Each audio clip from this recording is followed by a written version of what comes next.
Hello, all. David D'Abato here. Obviously, my co-host and partner in crime, Jonathan Fink, is not here yet, and I apologize for the late start. As many of you who watch this series know, I've been sick recently. I've had a rather long illness. I was suffering from bronchitis and lost my voice and lost my mind. Although many people say I've lost that a long time ago, I wasn't able to do too much of anything, and I really didn't want to start this because I'm not really ready to go solo yet. But it's been over a half hour, so I know Jonathan is going to be here momentarily, and I didn't want you folks to wait any longer. So we are starting. At least I'm starting, and like I said, I know Jonathan's going to be here pretty soon. So to all of you that are there, that have waited anxiously and are still here, thank you and welcome. As I always say at the start of these live streams, I also have a website and as well as a YouTube channel, and I want to put that up right now because it is the No Delusion Zone on YouTube. I would ask any of you that are interested to please go to my channel, the No Delusion Zone on YouTube. Check it out. Please become a subscriber, as well as my website, which is protectingtherepublic.com in the States. Protecting this fragile republic is more important now than it's ever been in my lifetime, at least.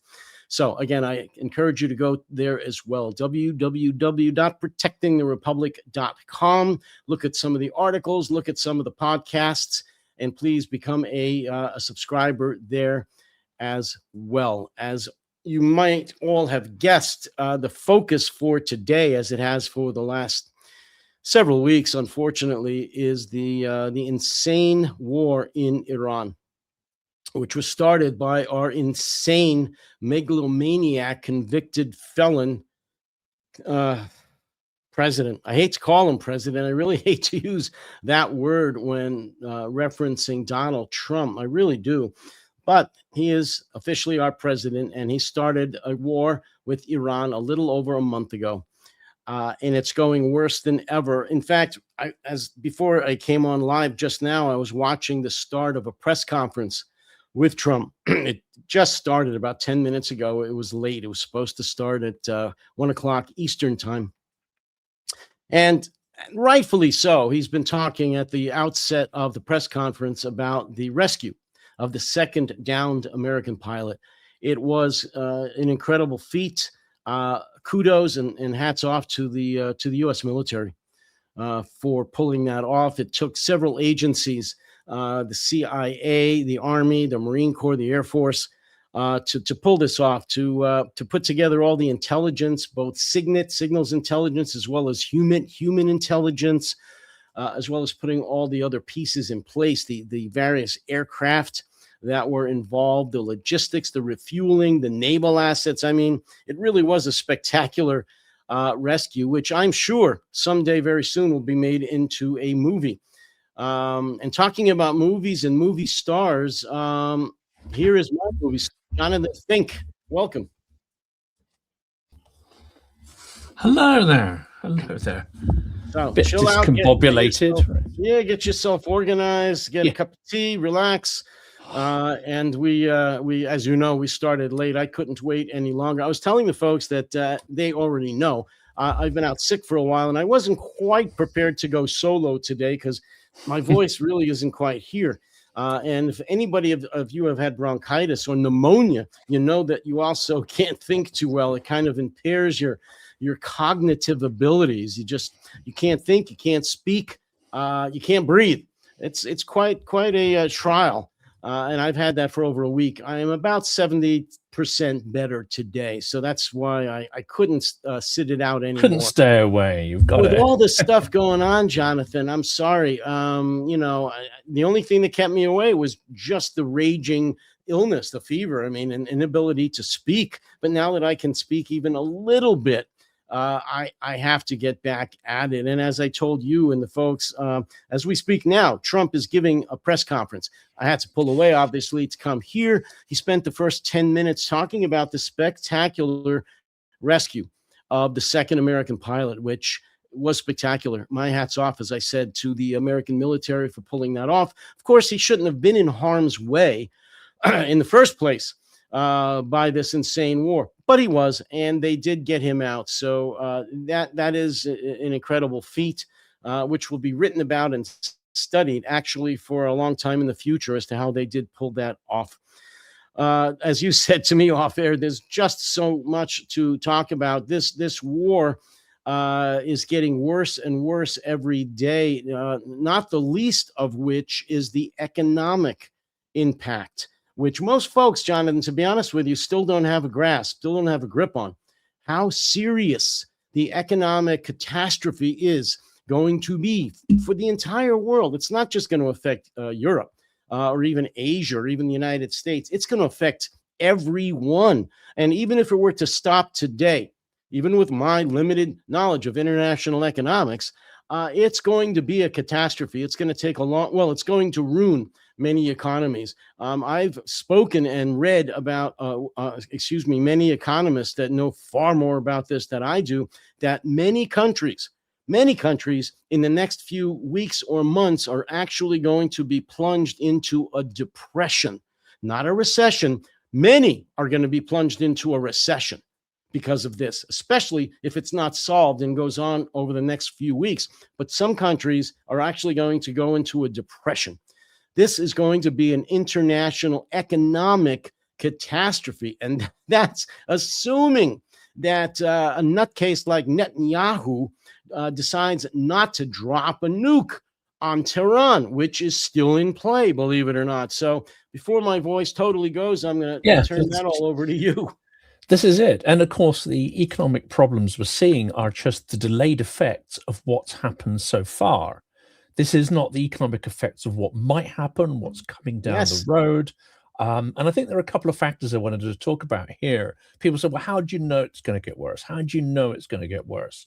And there is going to be delayed shock, as I say, of what's already happened, but what's about to happen is going to be far worse. Therefore, the delayed shock from that economically is going to be on even greater magnitude than what is coming at the moment. And I think there are a couple of reasons to have a degree of certainty that it's going to get worse. One is that Trump is clearly demented. There is no question that cognitively he is going downhill rapidly.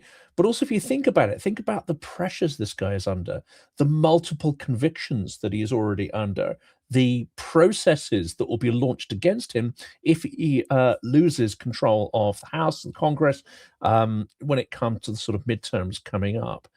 If they start to launch mass investigations against him, you can just imagine what that's going to do to his psyche. And he probably is already under a degree of pressure from that expectation already. There is other expectation and other pressure to try to gerrymander and swing the process and steal the process. That, let's face it, even for a criminal like Trump, that is going to apply a certain amount of pressure, because if you want to gerrymander and steer the process or create a provocation that allows you to somehow influence or manipulate the election, you are still taking a substantial risk by entering into such schemes. So all of this adds psychological pressure to him. It's all building up. He's created a massive house of cards. The only thing he can do is keep piling more and more cards on top and hoping that that edifice doesn't collapse. Ironically, Putin is in exactly the same situation, and Netanyahu too. We have 3 war criminals who are now, I think, committed to doubling down on their criminality in order to stay in power and so that consequences do not catch up. That is why I think this is an incredibly combustible situation, and why the normalization of the media is really not helpful at this juncture. We have to look at the commonality between Putin, Trump, and Netanyahu. 3 criminals evading consequences by engaging in warfare and doubling down and doubling down and doubling down, because that's the only tool left to them. Well, I'm going to jump in there and agree with you on one point specifically, and that's the lack of media attention on this, the lack of media focus. Of course, they're reporting on it, but superficially. They're not getting behind what the most important aspects are, some of which you've just laid out. I mean, as simple as that may sound, that we've got 3 convicted war criminals conducting wars. And the reason for these wars is pretty simple. I mean, they're diversions. Of course, there's other reasons. Putin, has invaded Ukraine for his own megalomaniac rewriting of history reasons. But the point is, you've got 3 people, and I'll be just pretty simplistic about it, who want to stay out of jail, who don't want to go to prison, because each one of them, and specifically Netanyahu and Trump, if they lose the next election, they're gone. As you said, there's going to be major investigations on top of the investigations that have already convicted them. And they are going to go to prison if they don't stay in power. These wars, at least for those 2 specifically, but Putin too, is about these 3 dictators, these 3 megalomaniac narcissists staying out of prison. And in Putin's case, probably staying alive. And really, to be honest with you, Jonathan, I like to take things down to the bare bones, as you know. That's what it's all about. Everything else is superficial. It doesn't really matter. And with Trump, it's all superficial. He doesn't have a strategic bone in his body. He doesn't make plans 4 steps ahead, as some of his MAGA morons try to imply. He's doing this to wag the dog. This is Operation Epstein Fury, among many, many other things. God knows he may invade Cuba in the next week. He's already done this in Venezuela. Greenland is still on the table. This is a sicko. This is a crazy person. And I just want to get back to the media part of this. The fact that the mainstream media, for the most part, has not gotten around to that, has not done a really credible expose, or at least any analysis pieces on that particular issue, is a disgrace. And I have to say this, that I have been screaming from the rooftops about the bomb that was placed at the headquarters, the gate of CENTCOM in the United States, MacDill Air Force Base, which is running the war in Iran, among other things. I was there. I was there before and after the bomb was planted. And I saw the security that was there. There is none. It's a disgrace. I wrote an article about it. Jonathan, I wrote an article 5 years ago about the gate at MacDill and the lack of security and the Ruskies that I happened to take onto the base, not to do anything nefarious. They were there for legitimate reasons. Were they searched? Were they ID'd? Did the gates guard even know that they were Russian nationals, not citizens, and that we were going to have a 3-hour unguided tour taking photos all over the base, including at CENTCOM headquarters? I'm talking the building, inside of hangars with all kinds of combustibles and aircraft. The OSI Office of Special Investigations, we just traipsed in and out of there. The male that was with me was 22 at the time, draftable age, KGB age or FSB age, with a big black knapsack on his back. What do you think was in there? They don't know. Could have been 50 pounds of explosives for all they know. Nobody approached this, Jonathan. Nobody. And we were all over that base for 3 to 4 hours. I have to stress this, folks. This is the headquarters of the United States Central Command, second only in authority to the Pentagon. And the security there is a joke. And 2 weeks ago, was it now 3 weeks ago, a bomb was planted at the main gate, the same gate I'm talking about that I went through with no security with Russians. And nobody knew the bomb was there until the bomber actually called them up a few days later and told them where it was. They searched, they never found it. Well, he told them where it was. And I went through that gate the next day, Jonathan, the next day. And the threat level was the same as it was the day before. My car wasn't searched, no mirrors underneath the car. The people in my car were not even asked for their ID. And we went through again. I could have had my car laden with explosives or nuke and blown CENTCOM sky high. This was the day after a bomb was found at the main gate of MacDill Air Force Base in Tampa, Florida, headquarters of CENTCOM. So you ask, why doesn't the media zero in on this? I don't know. There were some articles about how this could happen at MacDill. I actually called the newspapers again in the last week, gave them my article from 5 years ago, told them what I just did 2 weeks ago, and what I heard was crickets. Nothing. They didn't even reply. Don't give a shit. And we wonder why our military, not just the Pentagon under Pistol Pete, is in such a disaster. It's because of our media. They don't give a shit.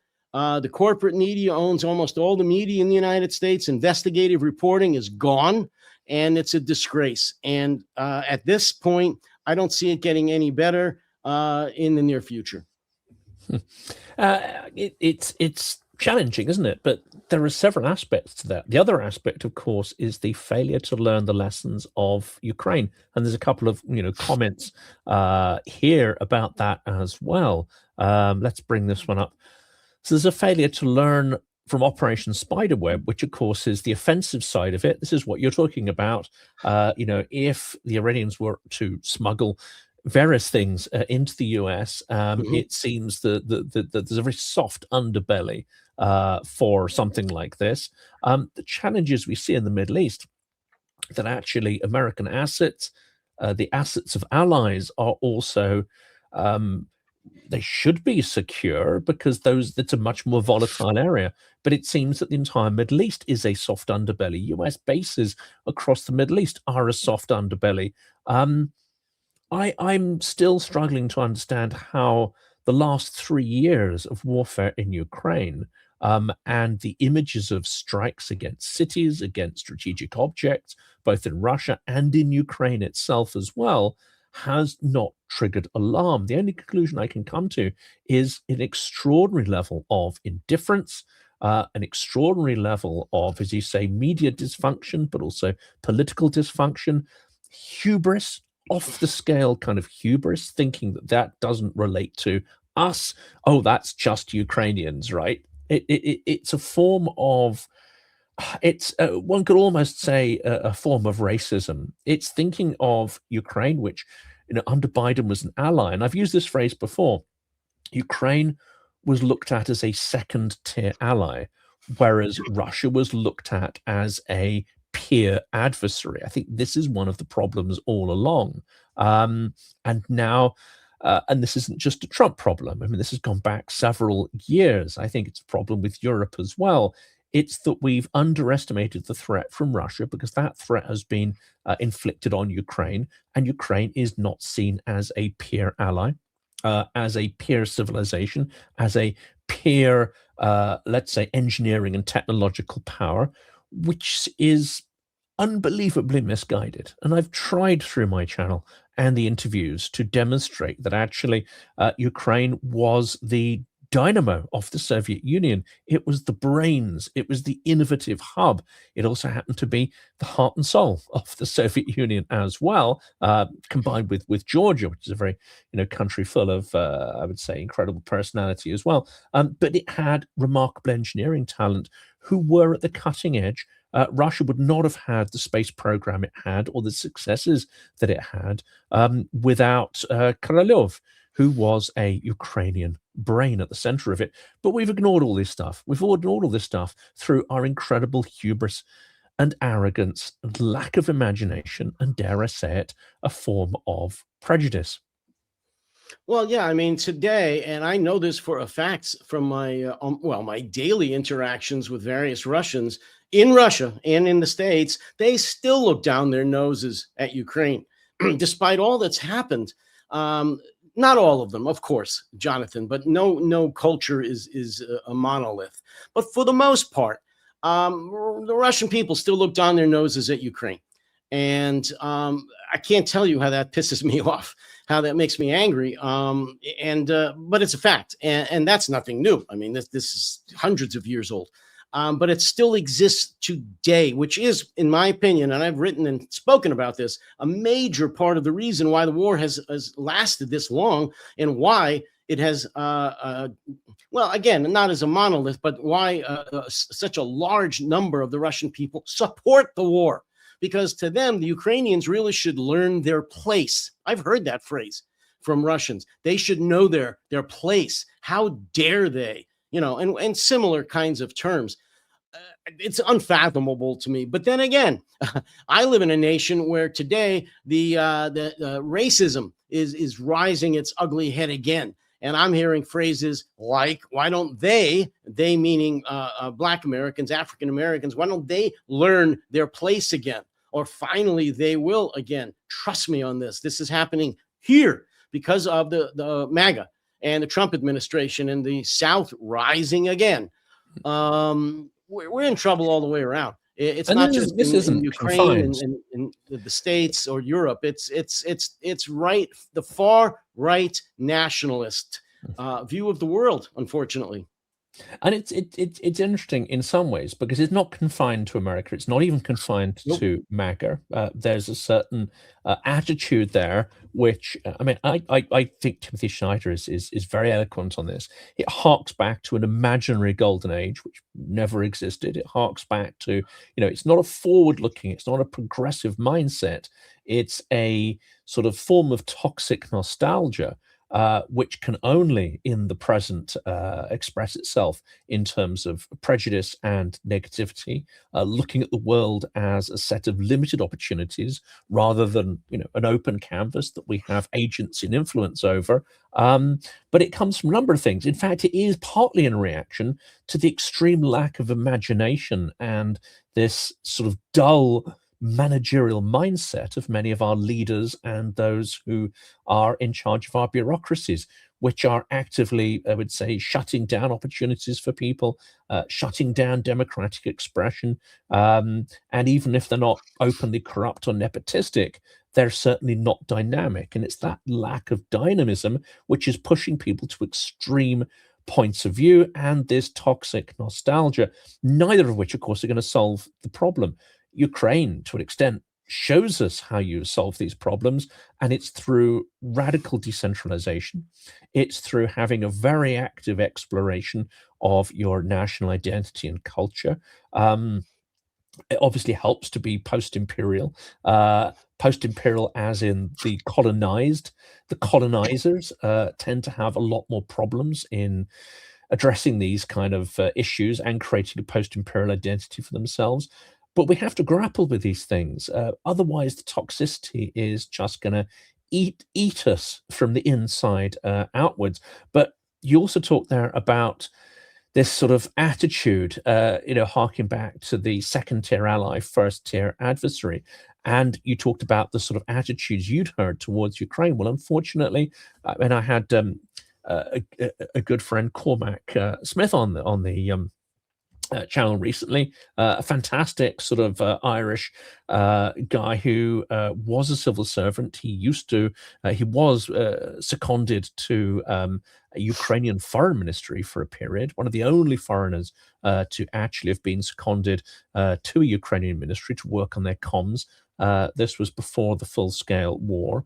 And he relays often what you're doing there, which is relaying some of the stories that he heard from inside the bureaucracy, inside the Foreign Office, and the attitudes, frankly, absolutely stink. And they talk to that idea of hubris, that idea that really there's nothing to learn from the Ukrainians. The learning only goes one way. It's them learning from us. We have all the solutions, etc. And unfortunately, that mindset seems to persist. It persists in a way that prevents us from reforming, prevents us from innovating, prevents us from opening our eyes and seeing that Ukraine has achieved something extraordinary. And I'll throw a figure in here. Around 80 to 90% of the objects thrown at Ukraine from Russia, whether it be sort of missiles, cabs, that's the sort of glide bombs, whether it be drones of various types, 80 to 90% are being interdicted. That is an extraordinary rate, and it talks to an incredible infrastructure that has been built, an infrastructure that involves many hundreds of thousands of people in terms of building it, manning it, as it were, or personing it, rolling it out every night across a vast territory. If we're not prepared to learn from that clear and obvious success, then I fear that we're not going to be prepared for when this same assault is thrown at our cities. And that is not just an impossibility. I think it is a very high probability in the coming 18 months. Well, I agree with you, and I was just going to pull up a couple of. In fact, let me try to get that here. Yeah, I look. We've talked about the absolute. Well, I did anyway. The extreme right, the failure of the media, the what I consider the mainstreaming of violence and crude and rude behavior. And we're not just seeing this here, Jonathan. Of course, we're seeing this all over Europe, for example, with the AfD and some other far right-wing groups. Political violence, threatening your opponents, not just disagreeing with them anymore. Oh, no. You can't disagree on policy or agenda. You need to threaten them outright and their families, and to encourage your supporters to get them physically. And so I just want to throw up a couple of brief pieces here about that, because I believe the acceptance of violence and crude and rude behavior by the far right and the public in general, and the media not calling this out enough or at all, and letting it seep into the culture, not just in America, but of Europe. I just want to play a couple of brief pieces on this. One is the lovely Easter statement that Donald Trump put out. And it's a very brief piece, but then I'm going to follow that up with something right after that. So take a listen at the President of the United States putting out his Easter message. He has just threatened Iran in extraordinary graphic terms, giving the Iranian regime just over a day to either make a deal, reopen the Strait of Hormuz, or face hell. If your children are watching, be warned, the president did not use polite language. Quote, Tuesday will be Power Plant Day and Bridge Day, all wrapped up in one in Iran. There will be nothing like it. Open the fucking strait, you crazy bastards, or you'll be living in hell. Just watch. We should note that destroying civilian power infrastructure is generally considered to constitute a war crime under international law, though. And it ends shortly thereafter that. That was the President of the United States, or a quote from the President of the United States on a mainstream newscast here. And let me follow that up briefly with a follow-up by the far right to the President of the United States using such language and also threatening war crimes. This is what we're dealing with, Jonathan. This next clip, this is MAGA in all its glory. To the colorful language that he used in the Truth Social post. Watching all these libs freak out over it, to me, is really something. These are the same people that defend globalize the Intifada. These are the same people who call our ICE agents the Gestapo, that call us fascists, Nazis, Hitler, who throw rocks at our ICE agents and bottles at police horses, okay? So he used a word that you don't like, which, by the way, a number of Democrat political candidates have put out official campaign videos saying F Trump. So please, with your clutching of your pearls about, oh, we don't like this Truth Social by President Trump, I'm really not too concerned if it insults those folks or not. I mean, I don't even have words for that except to say that I'm sorry this person even breathes my air. I mean, she's a disgrace and always has been. She's a disgrace as a human being, and certainly as an American. But Jonathan, this is what we're dealing with in America. This is she represents if Barack Obama in his inaugural address. Imagine Barack Obama came out and said something even vaguely similar. They would lose their minds. This is hypocrisy of the first order. But they're so far past hypocrisy. They know that and they don't care. This is the view. This woman. Of tens of millions of Americans who are going to be voting in the next election. I would expect that more people will vote for Donald Trump and Republican candidates in the next election than before. All the hype that you see on mainstream media about how it's going to be a Democratic blowout, of course, I pray that's true. I don't believe it.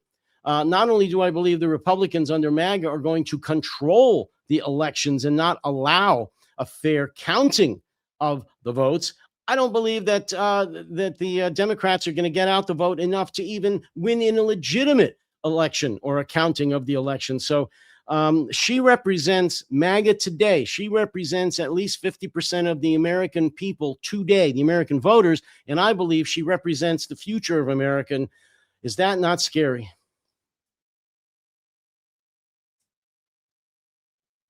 There we go. I'm fumbling with the unmute button. Yes, it is. And it's in the context of a number of things. And again, for those who don't pay attention to this, and actually on the liberal side, there's been quite a lot of disquiet and pushback on Timothy Schneider, who's been talking about, he's been saying, in the wake of Orban and this rather pathetic kind of provocation that's been launched just 7 days before the election, he's been, I think, rightly pointing out that if autocrats or would-be autocrats follow the Kremlin playbook or the Kremlin toolkit, then there are a set number of tools within that. If we look at Serbia, Hungary, and especially Georgia, and before it Belarus, they have all, to a greater or lesser extent, deployed tools from that same toolkit. It's a spectrum of anti-democratic or state capture tools. We have, again, if we're paying attention, we have seen Trump deploy a whole number of them and possibly innovate in that toolkit as well. So when someone comes out and says, look, beware, there may well be a provocation, beware, there may well be this and that in order to throw the results, there has been some outrage and pearl clutching, as Tommy Laranov called it, but it's liberals looking at someone who's warning of democratic slide and saying that this is within Trump's purview. It's not that we have demonstrable evidence of this, but he is entirely capable of it because he is clearly utilizing many other tools from the authoritarian slide/state capture toolkit. And we have to be aware that provocation, inciting terrorism on your soil, or collaborating with someone who is willing to commit terrorism is a known tool. I mean, certain conspiracies suggest Netanyahu turned a blind eye to that. We have to flag that's conspiracy, but again, it is a known action within certain regimes that are prepared to do it. Vladimir Putin, in order to come to power or to consolidate the power that he was given behind the scenes, as it were, bombed or ordered the bombing, we believe, it was the FSB, of multiple apartment buildings in which hundreds of people died. So this is a known technique. And in Russia as well, we had the bombing of Nord-Ost, which was a theater, again, in which many, many people died. We had Beslan. There are a number of incidents where one could argue the horror was either enabled or turned a blind eye to, or once it was unfolding, there was a sort of callous and maybe even purposefully incompetent way in which they were dealt with in order to maximize the body count to then use those as a psychological tool to entrench a regime. So none of these are inconceivable, let's say, and it's right to point out that these are possibilities. Again, there is another conspiracy that the assassination attempt, the last one against Trump, may in some respects have been staged. Now, we don't want, without evidence, to say any of these things are actual, but they are not beyond the realm of possibility. And we've got 7 days in Hungary. I think people, again, the speculation there has been like, well, if he loses, etc., or if there's a fair vote and if he loses, it'll be interesting to see what Orban does. If someone has signed up to the Kremlin playbook, if they have received considerable funds and support to prop up their regime, and if in turn they have supplied information intelligence to Russia and indeed conspired to propagate Russian narratives and act in favor of Russia, do we think that regime not only is going to go quietly through a valid and transparent election process, we have to ask the question, and this is a video that's going out tonight on my channel, because Georgia is the one that's not watched much at all. But we have to understand that once you have taken the Kremlin's 30 pieces of silver, you no longer have the option to give in gracefully in an election, because you will not only have your supporters behind you egging you on to try to steal that election, you will have the Kremlin saying, steal it or else. You have an obligation now to double down and to continue to be our agent in place. So we should expect what's happening in the next week to get interesting in Hungary, because I do not see Orban giving in quietly, and not just because of who he is, but because of who is behind him. We could extrapolate that same thing out potentially to Trump as well, but he has his own reasons for not wanting to give in to power, because if he loses the two legislative chambers and potentially starts to lose the ability to appoint judges and all this kind of stuff, then of course he'll lose his get out of jail free card, which is what a lot of this is about. You know, one of the tried and true methods of any good authoritarian that wants to keep his or her job is to apply the lobster in the water trick, which is to just increase the temperature little by little until the lobster or the frog, however you want to choose, doesn't realize how hot it is, and it's too late. They're cooked. Well, authoritarians do that with turning up the temperature in the culture. They start introducing political violence. They start introducing new laws which take away freedoms, constitutional rights. In the case of Trump and MAGA, they start introducing language which is vile and obscene and threatening and has never been accepted before outside of a bar room or a ship at sea. And that's what it's going on here and has been going on for quite a while with the Republican Party, the MAGAs in America. Jonathan, what sane person over the age of, I don't know, about 5 or 6 would accept a president of the United States making such an address as the one that I just played and think that that's just fine? That's okay. It's wonderful. And I do this to anybody that doesn't accept that word, and stop clutching your pearls. What sane person over the age of 5 should accept that? And the fact that there's tens of millions of them that do. And I know I keep coming back to this because, Jonathan, I think this is key to what's going on here. The fact that Trump and MAGA have forced the American people, like that lobster or frog, little by little, to accept this kind of language, this type of vile rhetoric, not just the threats of violence, but just the crude, everyday, vile language, which does then spill out onto the street. It spills out into the office, into the workplace, into everyday life, where people just don't know how to treat each other, and violence is the result, and they adore a person like Trump, who could speak like that and commands all of the violent mechanisms and apparatus of a police state. That's why he's even becoming more popular. This is a problem. It is a problem, and here's why I find this so difficult to understand. It's because, we tend not to sort of tolerate that in high office. Let's say anyone in Europe, if a leader came out and just spoke like this, after previously not speaking like this, it would be a shock, and that person quite possibly would have their sanity questioned and their fitness for office questioned. So this attests to, I think, the extraordinary power, and again, the media is partly culpable of this. There has been a normalization process, like, yes, this is only Trump. He can get away with it. I don't believe other individuals could. If Rubio came out and used that language, I don't believe he could get away with it. And other individuals too would simply not be given the freedom to engage in such violent language and discourse.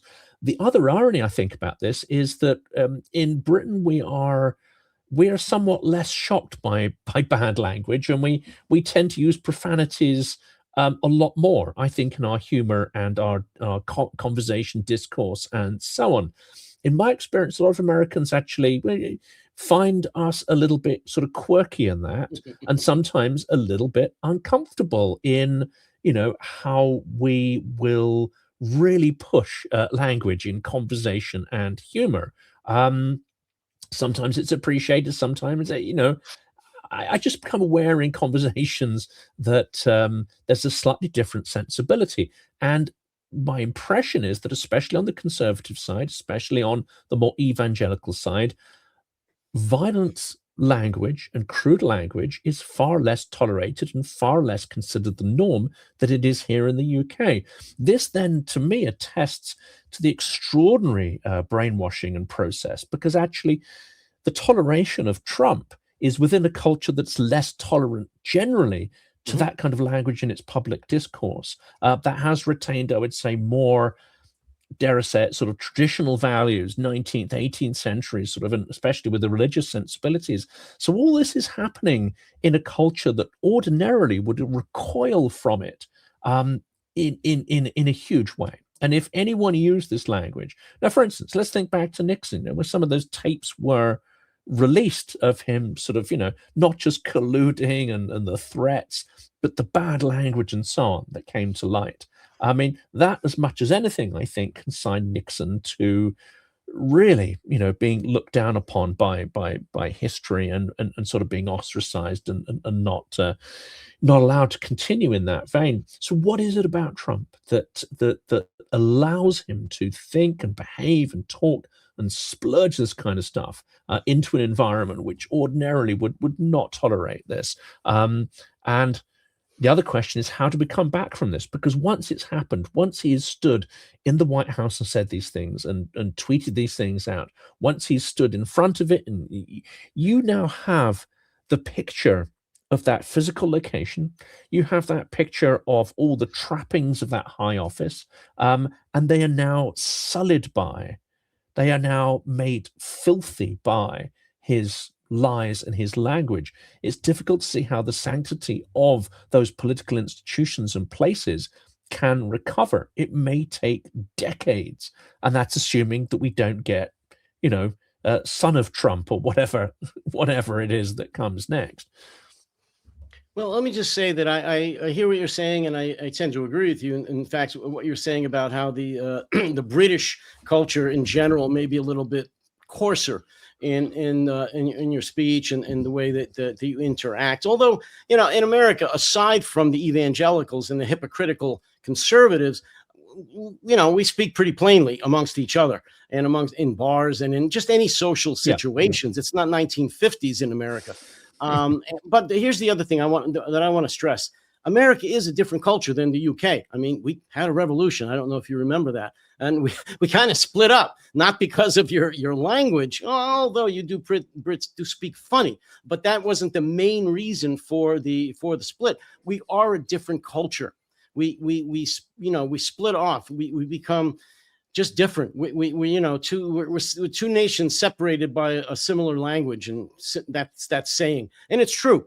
We have always held our officials at the lowest level up to the president at a very high level, meaning that they represent the ideals of America. Sure, the average American uses foul language and maybe doesn't conduct him or herself in the best way possible every day, but we expect that of our elected officials, just as, and I was a police officer, we expect that of our police officers. So when they commit crimes, when they abuse their authority, we try to hold them account. So when the chief executive of the United States, the commander-in-chief of our military, uses such crude language coupled with threats of war crimes, it offends us greatly. We don't slough it off, except for that moron, that MAGA moron woman that was in the clip that I presented. The rest of Americans don't accept that.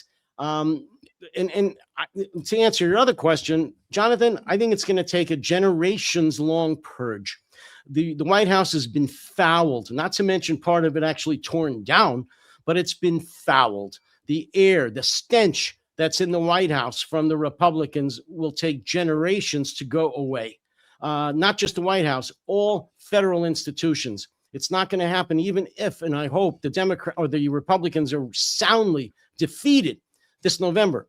It's going to take generations. They have destroyed things that have taken, in some cases, hundreds of years to build, not just decades. So it's going to be a long time. This is a long battle, but one that people like me are not going to quit until we turn it around.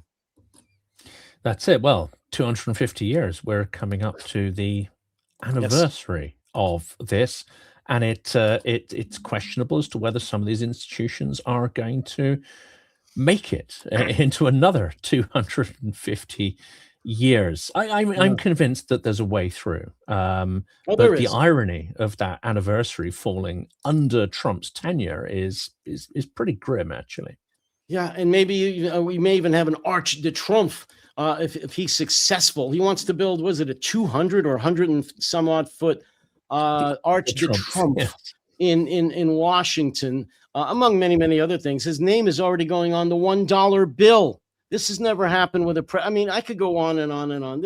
This is a beyond disgrace. The word disgrace is thrown around too much with Trump. I guess we're going to have to invent a new word for Trump, because he's not only disgraced and ruined what it was to be an American or to be America, that I don't know how we can describe him in the near future. He's something else. He certainly is. Well, we're going to have to wrap up. It's still a holiday here in the UK, so we need to go and stuff our faces with Easter buns and chocolate and all the usual stuff. But, of course, I will be, we will be after this checking to what the orange lunatic has said in his so-called press conference, whether anything's announced there. But our expectation is we're still building up to a land invasion. There has been. To throw in, John, and tomorrow is his deadline, by the way. He has blown every deadline that he's said for Iran. But I thought maybe in perhaps the press conference he is addressing this deadline. I don't know. We're here. We don't know. We don't know what he's addressing. But tomorrow night is supposed to be the deadline where he's going to, and I don't know his hyperbole anymore, but he's basically going to blow up Iran, starting with numerous war crimes. And of course, it's also the conjunction where those special forces and a whole load of combat troops, plus their equipment, was apparently a few weeks away after the last major set of threats were made, and where Karg Island specifically was mentioned. But we knew that the forces weren't in the field to potentially carry this out. Well, apparently, there are now substantially more forces. There are yet more coming, and there was some apparent intel or suggestions last night that a huge number of transport planes have been delivering heavy equipment from US bases in various locations. So we're gonna try and put all that information together and come back again tomorrow at a slightly earlier time of 2 o'clock in the afternoon UK. We're going to look, I think, at the ground invasion, what Trump's been saying, and what the likelihood is. This episode is called, I've called this episode "It's Going to Get So Much Worse," because it is, because of the delayed financial effects of what's already happened. But what's going to happen on the ground, I think, is going to intensify, and there will be even greater economic repercussions. As David I want to talk about the whole land invasion, the actual invasion itself, what the strategy may or may not be, the tactics, what they may or may not be, the logistics, and what it actually entails, Jonathan, to launch and sustain a land war, an invasion like is being planned, I believe, for Iran. I'll just say right now, and we'll talk about it in depth tomorrow, we don't have enough forces there. Even if the number of forces that are en route to Iran finally arrive, I'm talking ground troops, we don't have anywhere near enough forces to pull off what I believe Trump is planning, and certainly not to hold the territory if they actually plan on occupying it for any length of time. But let's discuss that in more depth and length tomorrow.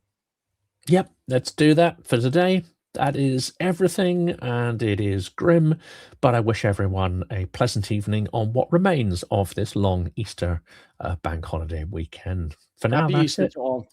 Happy Easter.